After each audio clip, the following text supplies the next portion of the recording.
चलिए दोस्तों, हम लोग पिछला वीडियो में डिस्कस किए थे, यहाँ तक हम लोग ऑलरेडी देख चुके थे और मैंने साथ ही साथ ये भी आप लोगों को बताया था कि आप लोगों का सब्जेक्टिव क्वेश्चन का सिलेक्टेड क्वेश्चन मैं आप लोगों को बताऊंगा एप्लीकेशन पे।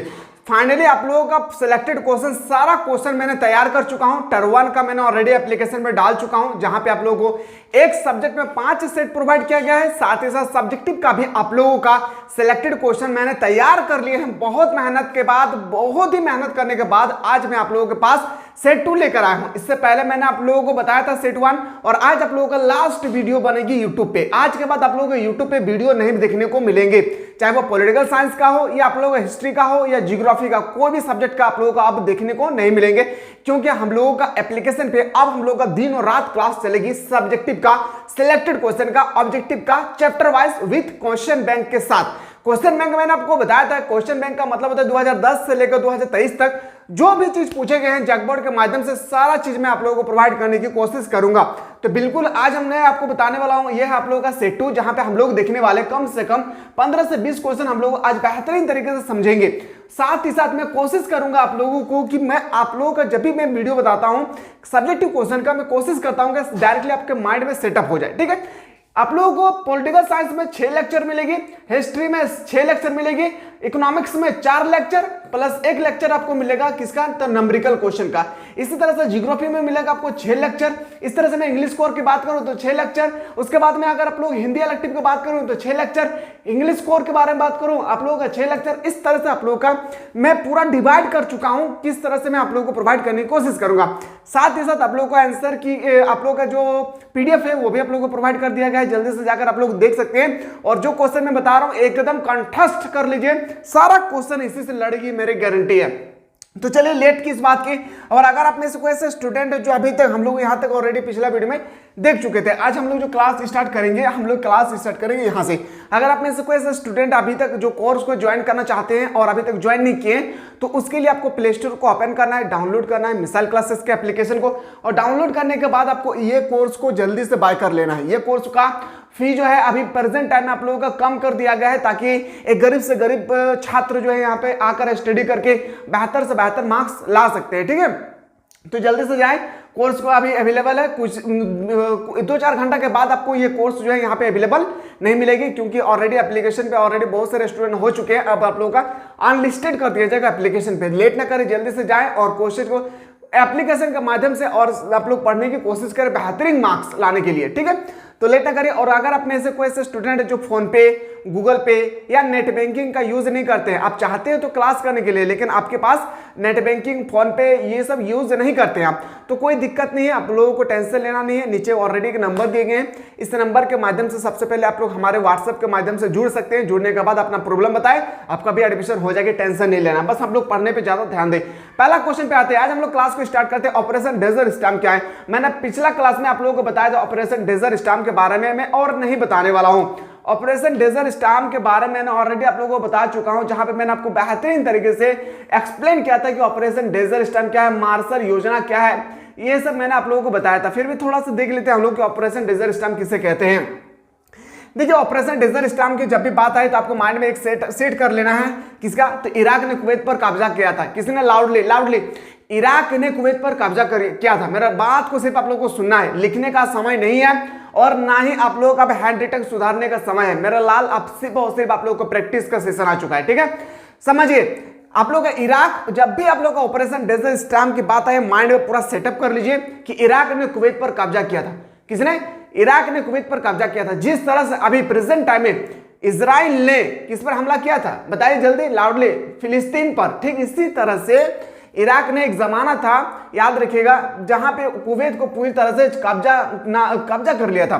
और उन्होंने ऐसा कब्जा किया था कि उन्होंने बोला था क्या, कि मैं अब कुवैत को कभी भी स्वतंत्र जीने नहीं दूंगा। कौन कह रहा था? इराक को बहुत सारे लोगों ने समझाया, बहुत सारे लोग मतलब बहुत सारे संगठनों ने, जैसे यूएनओ हो गया है, WTO मतलब बहुत सारे नाटो, सीटो ये सब संगठनों ने समझाया। इराक ने किसी का भी बात नहीं माना। इराक जो है बहुत छोटा सा देश है, लेकिन उनको ताकतवर है, किसी भी संगठन का बात नहीं माना। तब यूएनओ ने, यूनाइटेड नेशन ऑर्गेनाइजेशन, समझिए, तब यूएनओ ने, यूनाइटेड नेशन ऑर्गेनाइजेशन ने एक मोर्चा बनाया और कहा कि 34 कंट्रीज एक साथ आए। कितना कंट्रीज? 34 कंट्रीज एक साथ आए और 6 लाख, कितना 6,60,000 सैनिक, कितना 6,60,000 सैनिक को एकजुट किया और इराक पर जाकर बमबारी करना शुरू कर दिया। तभी अब नहीं सुनने वाला है, आप तो डर से सुनेंगे। अब यही क्या कि किस लिए हमला किया था इराक पर, पता है क्यों? क्योंकि कब्जा किस पर किया था? कुवैत पर। कुवैत को मुक्त कराने के लिए यूएनओ ने एक संगठन यूज किया था जिसमें 34 देश का मिलीजुली 6,60,000 सैनिक की विशाल सैनिक ने इराक के विरुद्ध मोर्चा खोला और उसे परास्त कर दिया। इस युद्ध को हम लोग प्रथम खाड़ी युद्ध के भी नाम से जानते हैं। लाउडली, इस युद्ध को हम लोग प्रथम खाड़ी युद्ध के नाम से भी हम लोग जानते हैं और साथ ही साथ इसे हम लोग ऑपरेशन डेजर्ट स्टॉर्म भी हम लोग कहते हैं। कभी कभी क्वेश्चन आता है ऑपरेशन डेजर्ट स्टॉर्म के जगह पे कि प्रथम खाड़ी युद्ध क्या है, तो 2 कॉपी यही आंसर लिखना है, ठीक है। जिस तरह हम लोग पानी को जल, नीर, तोय बोलते हैं ना, आंख को हम लोग बोलते हैं नयन, नेत्र, लोचन, ठीक इसी तरह से ऑपरेशन डेजर्ट स्टॉर्म का दूसरा मीनिंग क्या है बोलेंगे सर, वो होगा आप लोगों का क्या, प्रथम खाड़ी युद्ध। तो इस तरह से आपको आंसर लिखना है। जब आपको समझ में आ जाएगा ना, इतना मजा आएगा लिखने में, गदगद हो जाएगा दिल जो है ना, पूरा गदगद हो जाएगा। सच बोल रहा हूं, समझ में आना चाहिए। चलिए क्वेश्चन 2, एक ध्रुवीयता से आप क्या समझते हैं? एक ध्रुवीयता से आपको क्या समझ में आता है? तोहनी के की बुझल पा रही तोहनी कि जो तोहनी के जो पूछल गए एक ध्रुवीयता से क्या अर्थ है? ये क्वेश्चन आपके पेपर में 2 मार्क्स का छपेगा। कितना मार्क्स का? 2 मार्क्स का। एक ध्रुवीयता से यह तात्पर्य है कि दुनिया का एक ऐसा देश जिसे हराना असंभव, बिल्कुल सही बात, जिसे हराना नामुमकिन हो, इसी प्रक्रिया को एक ध्रुवीयता कहा जाता है। वर्तमान में ध्रुवीयता में एक अमेरिका ही एक ऐसा देश है। कितनी सिंपल सा भाषा में मैं लिखा हूं, पता है? ये एक स्टूडेंट का लैंग्वेज है, समझिए। एक ध्रुवीयता का अर्थ होता है, एक ध्रुवीयता से यह तात्पर्य है कि दुनिया का ऐसा देश जिससे हराना असंभव है बल्कि नामुमकिन है, ऐसे देश को हम लोग एक ध्रुवीयता कहते हैं। वर्तमान समय में देखा जाए तो अमेरिका है। अमेरिका को कोई भी देश हरा नहीं सकता है। बस इतना सिंपल से लिखना है और 2 मार्क्स अपने रिजल्ट में काउंट कर लेना है, हो गया। आशा करते हैं कि आप लोगों को समझ में आ रहा होगा। ये भी क्वेश्चन आपके 2 मार्क्स का। आसियान की नींव कब और किसने रखी? आसियान की नींव, आसियान का स्थापना हुआ था 1967 ईस्वी में, अगस्त माह में। और इसमें जो क्या क्या है, Indonesia, Singapore, Philippines, Malaysia, Thailand ने बैंकॉक पर घोषणा हस्ताक्षर किया। इसी को हम लोग बोलते हैं आसियान का नींव रखा गया था। कौन कौन? Indonesia, Singapore, Philippines, Malaysia, Thailand. तो ये आसियान का जब गठन हो रही थी 1967 में, उस समय ये जो 5 कंट्रीज थे आप लोगों को दिख रहे हैं, वो प्रेजेंट टाइम में अभी 5 से ज्यादा हो चुका है, ठीक है। तो ये आपको इस तरह से कर लेना है, 2 मार्क्स अपने रिजल्ट में काउंट कर लेना है। आते हैं अगला क्वेश्चन पे। चलिए मैं सारा चीज में बताऊंगा, very short question, long question में सब लेकर आया हूं। लेकिन हाँ, आप लोगों का जो पहला क्लास यूट्यूब में मैं डाल चुका हूं, दूसरा क्लास भी अभी आप लोग चल रहा है, तीसरा जो क्लासेस होगी ना, तीसरा से लेकर 6ठा क्लासेस वो एप्लीकेशन पे होगा। बार बार मैं बोल रहा हूं एप्लीकेशन को ज्वाइन करने की कोशिश करें, क्योंकि यूट्यूब पे आप परमिशन नहीं है सिलेक्टेड क्वेश्चन को प्रोवाइड करने का। आसियान का स्थापना कैसे हुई और इसका क्या उद्देश्य है? यह क्वेश्चन आपके पेपर में 4 मार्क्स या तो 5 मार्क्स का आपके पेपर में छपेगी। आप समझिए आसियान के बारे में। पॉइंट नंबर 1, 1967 ईस्वी के आसियान किसके बारे में बोल रहा है सर? आसियान के बारे में। तो आसियान का स्थापना थोड़ा सा यहाँ पे मिसप्रिंट हो गया, ठीक है। यहाँ पे आप लोगों को देख लेना है क्या, तो 1967 याद रखें, क्या 1967 ईस्वी के अगस्त माह में Indonesia, Singapore, Philippines, Malaysia, Thailand ने बैंकॉक घोषणा पत्र पर हस्ताक्षर कर आसियान का नींव रखा। कौन कौन देश बोलिए से loudly? Philippines, Singapore, Indonesia, Malaysia, Thailand, 5 ऐसा देश मिलकर आसियान का स्थापना किया था 1967 में। कब? 1967 में स्थापना करने की घोषणा किया था और नींव भी रख दी थी। पॉइंट 2, इसका मुख्य उद्देश्य आर्थिक विकास करने के लिए, इसका जो उद्देश्य था, आसियान का उद्देश्य क्या होगा? आसियान का उद्देश्य था, इसका मुख्य उद्देश्य आर्थिक विकास करने के लिए इसके सदस्य देश एक दूसरे से जुड़े गए और मिलजुल कर विकास करने लगे। यानी जो मैं एग्जांपल में बताता हूं, याद रखिए 5 हम लोगों का देश है, इंडोनेशिया, मलेशिया, सिंगापुर, थाईलैंड, या क्या होगा एक बताएंगे सर, तो सिंगापुर, ठीक है। 5 देश है। अगर इसको और किसी भी चर्य से किसी भी तरीके से अगर इस पे मान लेते हैं कि आर्थिक मामले में हो, सैनिक मामले में हो, या किसी भी चीज से इनको मदद चाहिए, तो चारों देश जो है ना इसको मदद करेंगे, ठीक है। कौन? चारों देश इसको मदद करेंगे। लेकिन अगर मान लेते हैं कि अगर इन देशों में से अगर इनको जरूरी है, किनको बताएंगे सर, इनको जरूरी है, तो ये सब मिलकर इनको मदद करेंगे। तो एक ऐसा संगठन बना है 5 देश ने मिलकर, जिसे हम लोग आसियान के नाम से आज हम लोग जानते हैं। इसकी स्थापना जो है 1967 में ऑलरेडी किया गया था, ठीक है। आसियान का मुख्य उद्देश्य में से सामाजिक सांस्कृतिक विकास हासिल करना भी एक मुख्य उद्देश्य है। यानी आसियान का जो मुख्य उद्देश्य था, इनका पहला जो उद्देश्य था सामाजिक, सोशलिज्म, संस्कृति, कल्चरल विकास करना, इन सब के बारे में डेवलप करना इनके लिए स्थापित किया गया था। इनका मकसद था दो, एक सामाजिक और सांस्कृतिक विकास को और आगे बढ़ाना है। ठीक है, पॉइंट नेक्स्ट, आपको पॉइंट सही लिखना है, पॉइंट टू पॉइंट लिखना है। संयुक्त राष्ट्र संघ के नियम के आधार पर क्षेत्रीय शांति और स्थायित्व को बढ़ावा देना इसके अन्य मुख्य उद्देश्य था। यानी यूएनओ बहुत बड़ा संगठन है, यूएनओ जो है दुनिया का सबसे बड़ा संगठन है, वो जो कहेंगे सबको मानना पड़ेगा। निष्पक्षता, सहयोग तथा हस्तक्षेप को बढ़ावा देना इसका मुख्य उद्देश्य था। तो इस तरह से आपको लिखना है और अपने झोली पे 4 से 5 नंबर डाल लेना है। आशा करते कि आप लोगों को मेरी भाषाओं को समझ में आ रहा होगा। अब आप लोगों के पास जो है ना 5 मार्क्स से जब भी क्वेश्चन आएगी तो देखिए, भारत चीन, भारत पाक, भारत अमेरिका, भारत रूस, क्या क्या मैंने बोला, भारत चीन, भारत पाकिस्तान, भारत चीन, भारत पाकिस्तान, भारत अमेरिका, भारत और रूस, 4 जो है ऐसा देश का नाम आपको याद रखना होगा जिससे रिलेशनशिप पूछा जाएगा।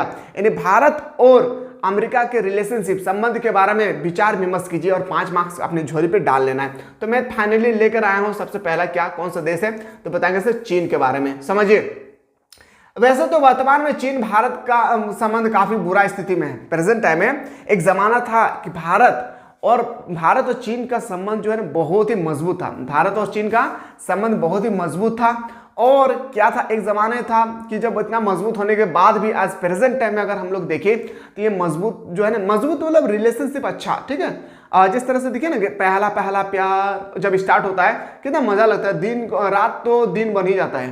ठीक, उसी तरह से एक जमाना था जब भारत आजाद हुई थी, उस समय अगर भारत को सबसे ज्यादा मदद कर रहे थे तो वो था चीन। ठीक है, लेकिन अभी देख रहे हैं अभी तिब्बत को लेकर जो है भारत सबसे ज्यादा अगर विवाद पैदा हुआ है तो भारत और चीन को लेकर। वैसे तो वर्तमान में चीन भारत संबंध काफी बुरा स्थिति में है। चीन तथा भारत एक समय एशिया के महाशक्ति थे। चीन जो है, चीन एवं भारत दुनिया का, जब एशिया का मैं बात कर रहा हूं, सबसे ज्यादा अगर ताकतवर देश था एक जमाने में वो था चीन और भारत, लेकिन अभी नहीं है। हिंदी चीनी भाई भाई का नारा भी एक समय प्रचलित था। हिंदी चीनी, हिंदी मतलब भारत और चीनी मतलब चीन के लोग। हिंदी चीनी हम लोग बोलते थे, चीन का लोग मेरा भाई है, और चीन लोग बोलते थे कि भारत के लोग हमारा भाई है। ठीक है, इतना गहरा हम लोग का संबंध है चीन के साथ। पर सीमा विवाद के चलते सैन्य संघर्षों ने दोनों को एक दूसरे से अलग कर दिया। अब जब मैप तो मेरे पास नहीं है तो मैं आपको दिखाता। एक जगह है जिसे हम लोग तिब्बत के नाम से जानते हैं, वहाँ का एक एरिया है, बॉर्डर को लेकर चीन और भारत में काफी ज्यादा जो है मतभेद चल रही है प्रेजेंट टाइम में। सन 1949 में चीन साम्यवादी शासन की स्थापना हुई और भारत उसे मान्यता देने वाले प्रथम देश में से एक था। तो आपको थोड़ा सा इसके बारे में लिख लेना है। उसके बाद जो भी चीज आपको लिखना है टू द पॉइंट लिखना है। क्या लिखना है? To the point. जब पॉइंट दे दे लिखेंगे ना बड़ी मजा आएगा। क्यों? क्योंकि एग्जाम में जब आपका कॉपी चेक करेंगे ना तो उनको लगेगा कि स्टूडेंट जो है अपने तरफ से लिखे होंगे। 1950 में चीन भारत के क्षेत्र तिब्बत पर कब्जा कर लिया तथा यहाँ बस्तियां बसना शुरू कर दिया। अब जैसे ही तिब्बत के किनारे जैसे चीनी लोग जो है, चीन के लोग जो है कब्जा कर लिया, अब चीनी लोग जो है वहां पे धीरे धीरे आते गए चीन से और तिब्बत के किनारे एक बस्तियां बना दी जो भारत पर सहा नहीं गया। उन्होंने क्या किया समझिए।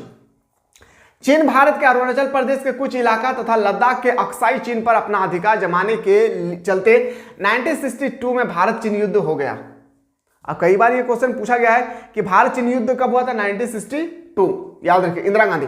1962 में भारत चीन युद्ध हो गया। हालांकि इससे भारत को पीछे हटना पड़ा क्योंकि उनके पास काफी ज्यादा सैनिक था। उस समय भारत के पास उतना सैनिक नहीं था। ठीक है, हाँ, प्रेजेंट टाइम में अगर जितना सैनिक है उतना सैनिक नहीं था। अगर उतना सैनिक पहले रहता तो आज चीन को पछाड़ कर हम लोग आज तिब्बत को हम लोग कब्जा कर लेते। ठीक है, पॉइंट नेक्स्ट। 1970 के दशक के पश्चात चीन के रुख में परिवर्तन आया। 1976 तक दोनों के बीच कूटनीतिक संबंध समाप्त हो गई। 1981 में दोनों देशों के मध्य बातचीत शुरू हुई तथा सीमा विवाद को लेकर बहस हुई।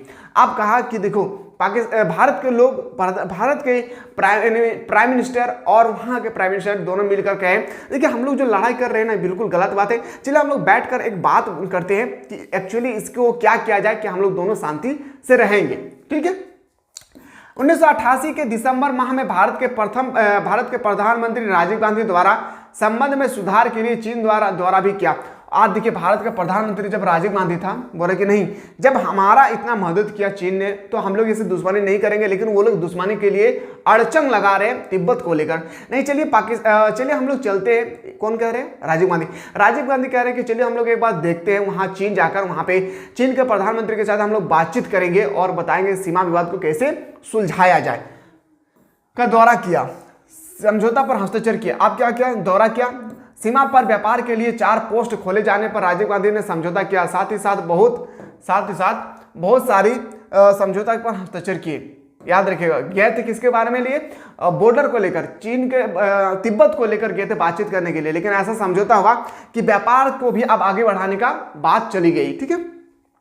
1999 में भारत तथा चीन के मध्य 30% प्रति वर्ष की दर से व्यापार बढ़ा। अब जैसे भारत और चीन फिर से कम्युनिकेशन हो गया, फिर से फ्रेंडशिप हो गया।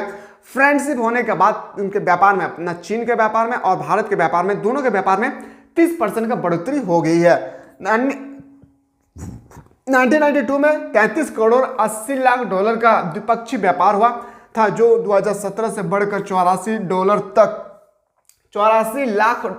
अरब डॉलर पहुंच गया। 1998 में भारत के परमाणु हथियार परीक्षण का चीन ने नाराजगी जाहिर की।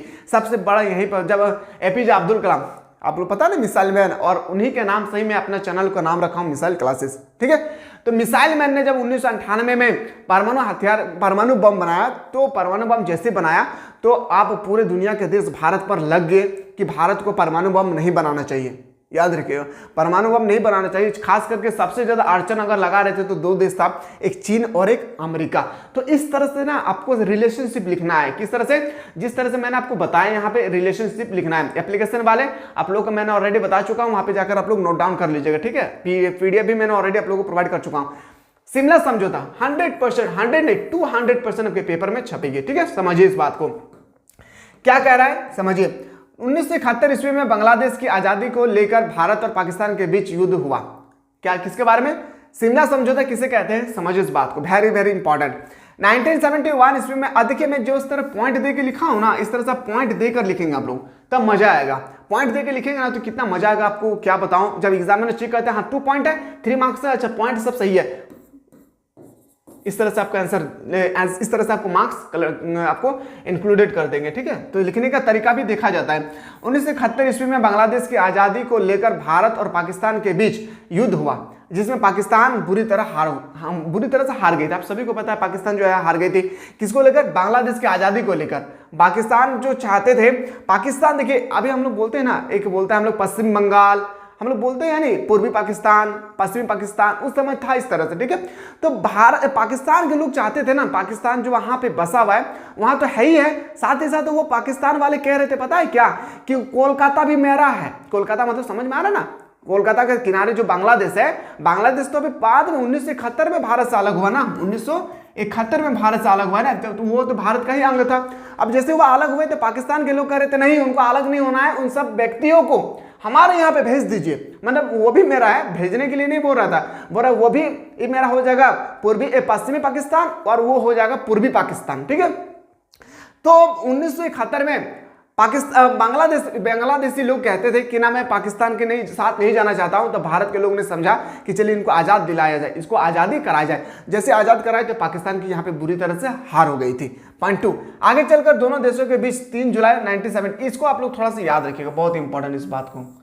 इसके आगे चलकर दोनों देशों के बीच 3 जुलाई 1972 को भारत पाकिस्तान युद्ध के बाद शिमला में एक संधि पर हस्ताक्षर हुई, जिसे शिमला समझौता कहा जाता है। इसमें भारत की तरफ से इंदिरा गांधी और पाकिस्तान की तरफ से जुल्फिकार अली भुट्टो, याद रखिएगा, मैं जहां अंडरलाइन लगा रहा हूं मेरा लाल, इस याद रखिएगा, यहां से क्वेश्चन टपकेगी।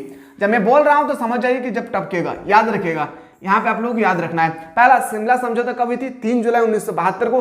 किन 2 देशों के बीच? भारत और पाकिस्तान के बीच। उस समय भारत के प्रधानमंत्री, पाकिस्तान के प्रधानमंत्री, भारत के प्रधानमंत्री इंदिरा गांधी, पाकिस्तान के प्रधानमंत्री जुल्फिकार अली भुट्टो। समझ में आ रहा ना जी?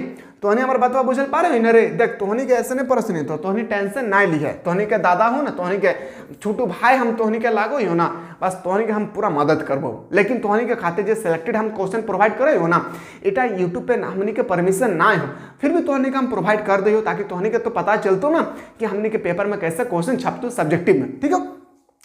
अब बताइए सार्क क्या है, समझिए सार्क। देखिए मैंने कितना बेहतरीन तरीके से पॉइंट टू पॉइंट लिखा हूं। अब लिखने का भी तरीका पता होना चाहिए मेरे लाल। क्या समझ रहे हैं आप? क्या कि मुंह उठा के मैं पैराग्राफ की तरह इस तरह से मैं लिख दूं, देखिए इस तरह से मैं पैराग्राफ की तरह मैं लिख दूं और मेरा मार्क्स मिल जाएगा? इतना आसानी से नहीं है, लिखने का तरीका देखा जाता है। समझिए दक्षेस या सार्क क्या है। पहला पॉइंट, दक्षेस दक्षिणी एशिया के 8 देशों का आर्थिक और राजनीतिक संगठन। किसका? आर्थिक और राजनीतिक संगठन है। Point number 1। पॉइंट 2, इसकी शुरुआत 8 दिसंबर 1985 में भारत, पाकिस्तान, बांग्लादेश, श्रीलंका, नेपाल, मालदीव और भूटान द्वारा मिलकर इसकी स्थापना हुई थी। समझ में आ रहा है ना? नहीं समझ में आ रहा है? यही आएगा क्वेश्चन।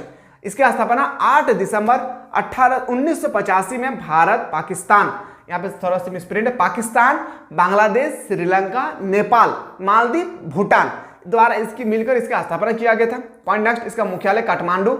इसका मुख्यालय कई बार पूछा गया है कि सार्क का मुख्यालय कहाँ है? काठमांडू। ठीक है, कहाँ है काठमांडू? आप सभी को पता है, नेपाल में। अगला देखते हैं काठमांडू।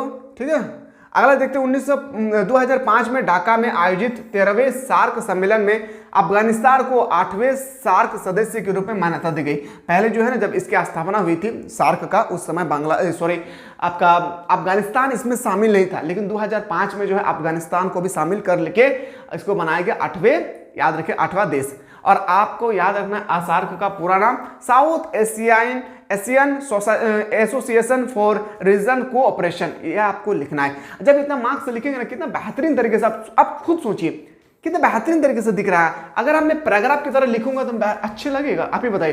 पैराग्राफ की तरह से लिखेंगे तो भी आप उतना ही लिखेंगे, और पॉइंट टू पॉइंट लिखेंगे तो भी आप इतना लिखेंगे, लेकिन लिखने का तरीका एग्जामिनर चेक करते हैं, तो आपको इस तरह से लिखना है। ठीक है, आते हैं अगला क्वेश्चन पे।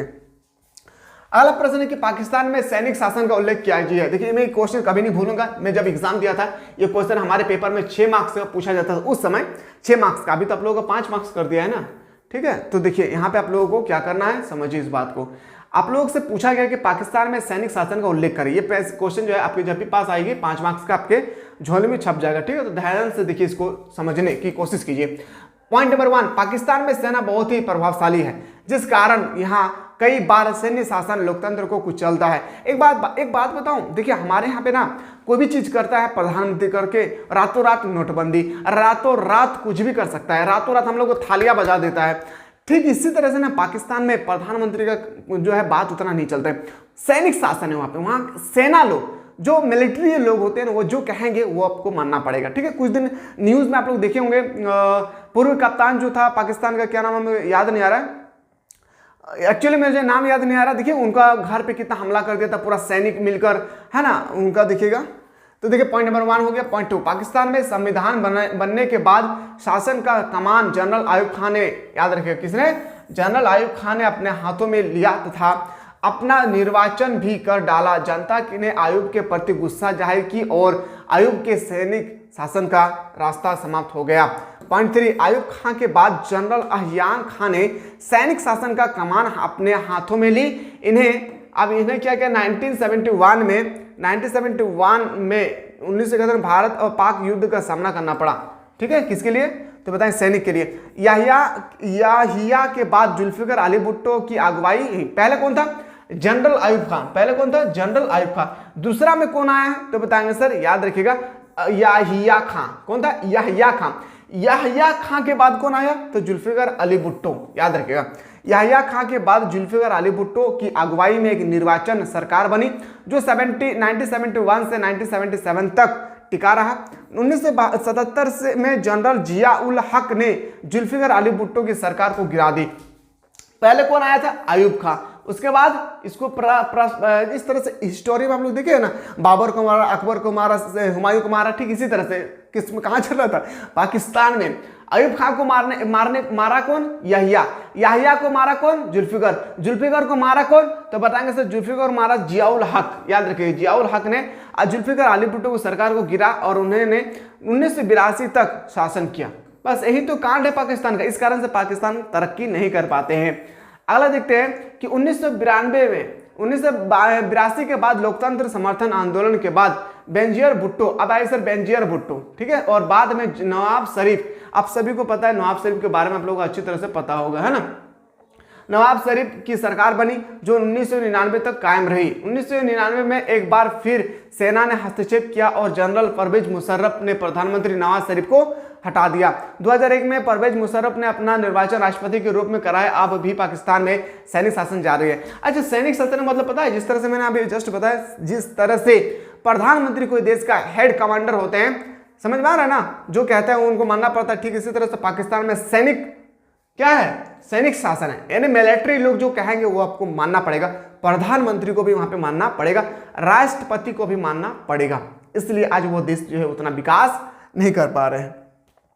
अगला प्रश्न पे आते हैं सर, भारत और पाकिस्तान के बीच किन मुद्दों पर मतभेद है?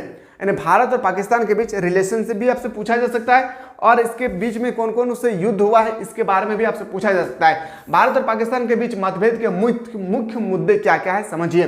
भारत और पाकिस्तान के मध्य मतभेद का प्रमुख कारण कश्मीर है। आप सभी को पता है कि कश्मीर को लेकर भारत और पाकिस्तान पर कितना बार अभी तक युद्ध हो चुका है।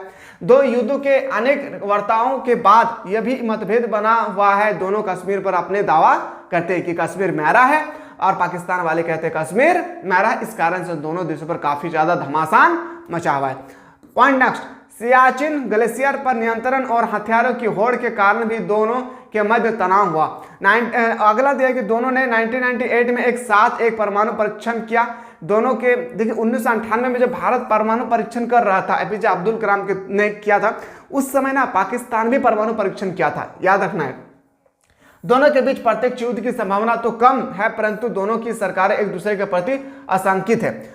भारत का आरोप है कि पाकिस्तान सरकार आतंकवाद को बढ़ावा दे रही है। भारत बार बार कहता है पाकिस्तान देश को कि आप जो है ना आतंकवादियों को काफी ज्यादा बढ़ावा दे रहे हैं और आतंकवादियों की धन, हथियार और सुरक्षा में से मदद कर रही है और आप जो है आतंकवादियों को मदद भी करते हैं। उसने खालिस्तान समर्थकों को भी 10 वर्षों से मदद की है। इसी प्रकार आरोप पाकिस्तान की सरकार भी लगाती है।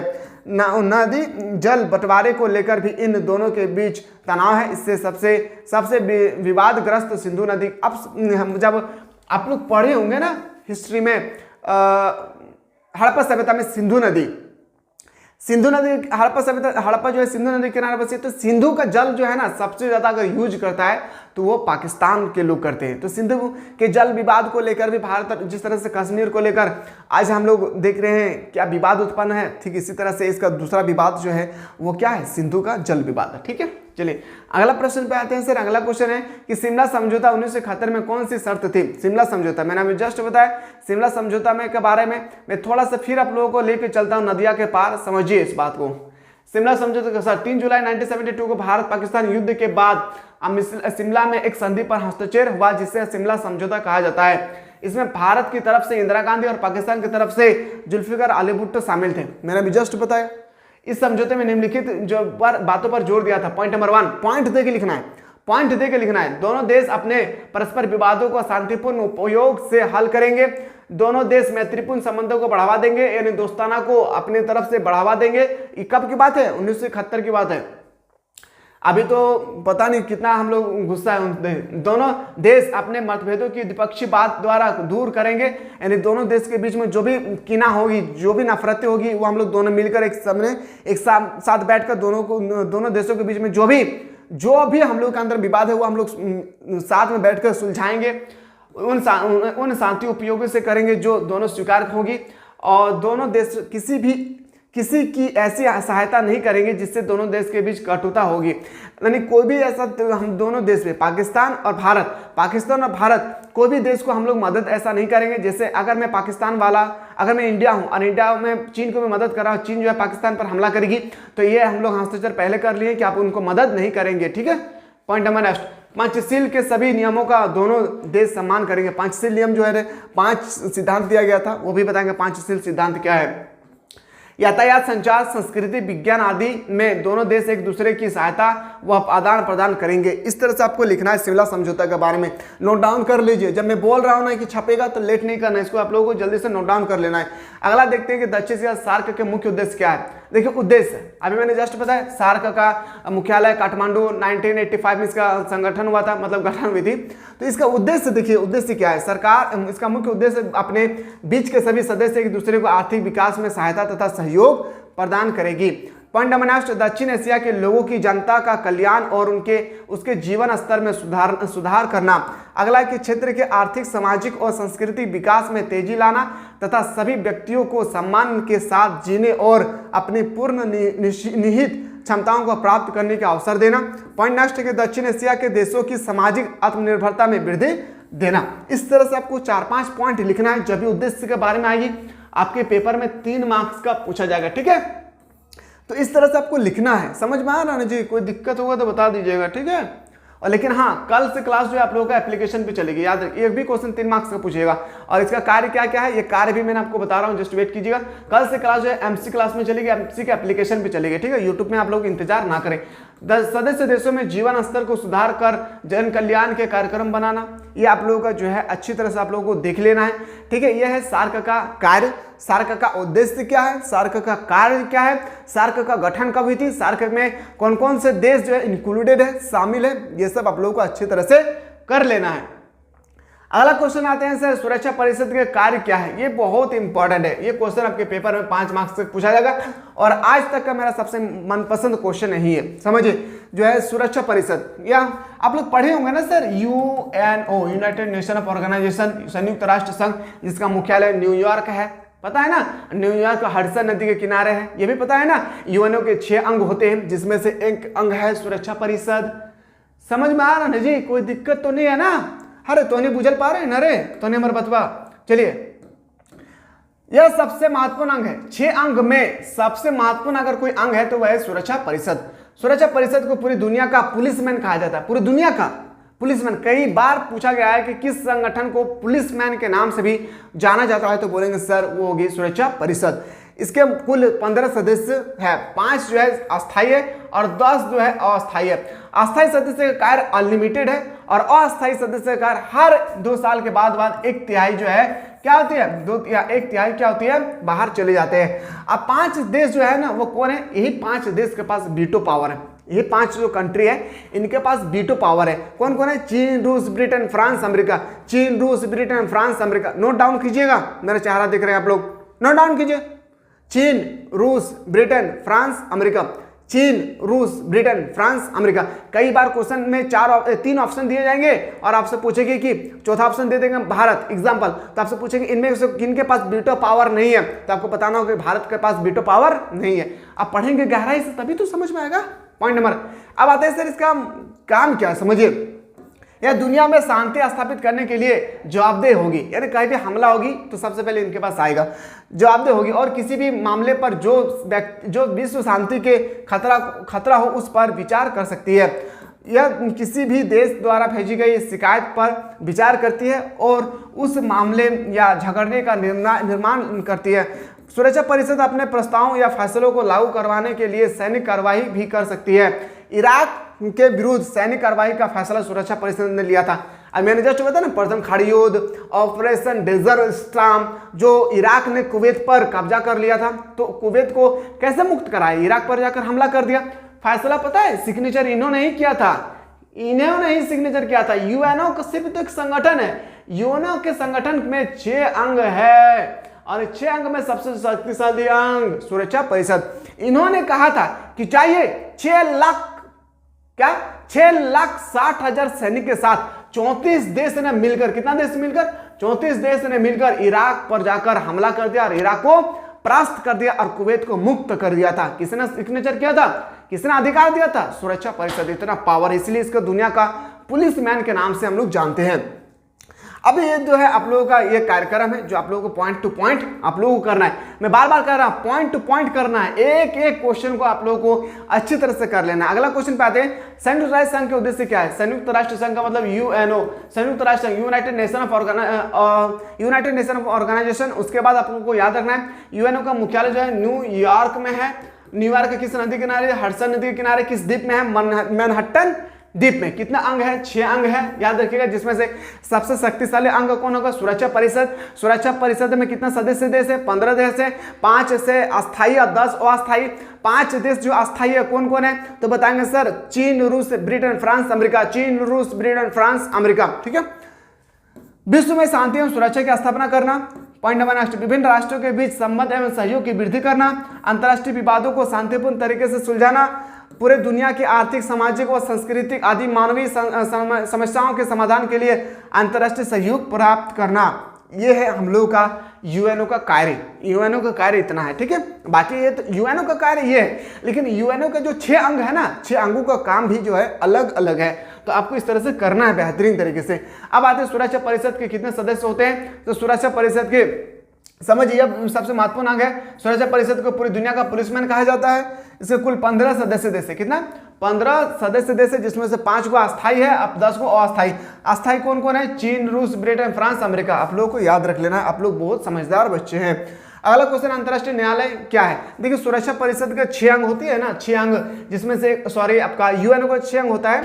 यूएनओ का 6 अंग में से एक सुरक्षा परिषद है और दूसरा कौन है? अंतर्राष्ट्रीय न्यायालय। याद रखिएगा, international court of justice, international court of justice. समझिए, अंतर्राष्ट्रीय संयुक्त राष्ट्र का प्रावधान न्यायिक है। अंतर्राष्ट्रीय न्यायालय का जो है क्या है? अंतर्राष्ट्रीय न्यायालय का मुख्यालय कहाँ है? हेग में है, नीदरलैंड, द हेग में है इसका मुख्यालय। कई बार पूछा गया इंटरनेशनल कोर्ट ऑफ जस्टिस का हेडक्वार्टर कहाँ है, तो बताएंगे सर वो हो गया हम लोग का नीदरलैंड में एक जगह है जिसे हम लोग बोलते हैं द हेग, ठीक है। पॉइंट 2, इस न्यायालय में 15 न्यायाधीशों का चुनाव 9 वर्षों के लिए किया जाता है। 15 न्यायाधीशों का चुनाव 9 वर्ष, मतलब एक व्यक्ति अगर वहां क्या न्यायालय में शामिल हो गए तो ये 9 साल तक रहेगी, यानी इनका कार्यकाल 9 वर्षों तक रहेगी। न्यायाधीश का चुनाव होने के लिए आम सभा और सुरक्षा परिषद दोनों में पूर्ण बहुमत मिलना जरूरी होता है। इनमें से कोई भी 2 न्यायाधीश एक ही राज्य के या राष्ट्र के नहीं हो सकते हैं।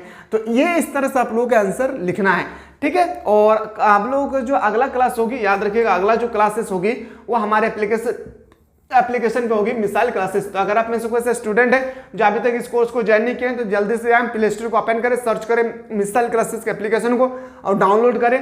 डाउनलोड करने के बाद अगर पेमेंट करने में कोई भी दिक्कत ही होगी तो ऑलरेडी नीचे नंबर दिए गए हैं, इस नंबर के माध्यम से आप लोग टीम के साथ, हमारी टीम के साथ जुड़ सकते हैं और अपना प्रॉब्लम बता सकते हैं। सर हम कोर्स को बाय करना चाहते हैं पर हम बाय नहीं कर पा रहे क्योंकि मैं फोन पे, गूगल पे यूज नहीं करता हूं, तो इसके बारे में आपको सॉल्यूशन जरूर बताएंगे वो, ठीक है। तो आशा करते हैं मेरे लाल कि आप लोगों को मेरा क्लास बहुत अच्छा लगा होगा। और आज के बाद जो भी क्लासेस होगी, देखिए मेरे पास क्वेश्चन बहुत है और जितना भी क्वेश्चन है ना सब सेलेक्टेड क्वेश्चन है। ये क्वेश्चन जो है बार बार पूछे जाने वाला प्रश्न है। जितना भी क्वेश्चन आप लोग देख रहे हैं बार बार पूछे जाने वाला प्रश्न, तो एक एक क्वेश्चन को मैं आप लोगों को बेहतरीन तरीके से क्लास में बताऊंगा, एमसी क्लास में यानी मिसाइल क्लासेस में। चलिए मिलते हैं, हम लोग एप्लीकेशन के माध्यम से मिलते हैं। जो भी बच्चा हमारे एप्लीकेशन के माध्यम से पढ़ रहे हैं उनके साथ मैं मिलता हूँ अगला वीडियो में। तब तक स्वस्थ रहे, मस्त रहे, पढ़ाई व्यस्त रहे।